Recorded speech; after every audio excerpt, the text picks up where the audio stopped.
విద్యార్థులు చదువుకుంటేనే సమాజానికి పేరు ప్రతిష్టలు తేగలుగుతారని ఎమ్మెల్సీ ఎమ్మెల్యే విద్యార్థులకు సూచించారు. నియోజకవర్గంలోని బిజినేపల్లి మండల పరిధిలో గల పట్టెం నవోదయ విద్యాలయంలో నిర్వహించిన సాంస్కృతిక కార్యక్రమానికి ముఖ్య అతిథిగా హాజరైన MP Mallu Ravi, MLC Kuchukulla Damodar Reddy, MLA Kuchukulla Rajesh Reddy ఈ సందర్భంగా ఎమ్మెల్సీ దామోదర్ రెడ్డి మాట్లాడుతూ విద్యార్థులు ప్రతి ఒక్కరూ ఉన్నత ప్రయోజనాలు పొందేందుకు విద్యను అభ్యసించడంతో పాటు చిన్న వయసు నుంచే మంచి వ్యక్తిత్వంతో ముందుకు సాగాలని, మంచి క్రమశిక్షణ కలిగి ఉండడంతో పాటు అభ్యసించిన విద్య పట్ల మేధాశక్తి ఏర్పడుతుందని వారు తెలిపారు.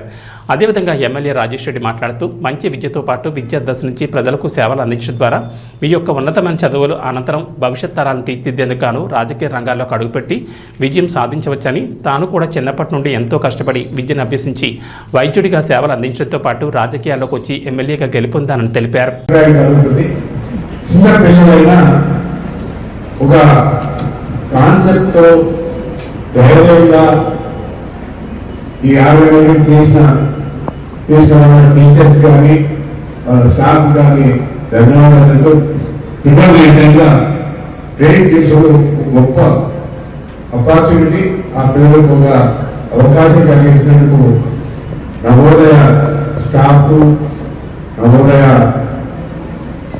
ప్రిన్సిపల్కు వాళ్ళందరూ కూడా అభినందనలు తెలియజేస్తూ constituency Nagarjuna have done a fantastic job. I hope you guys keep up this work again.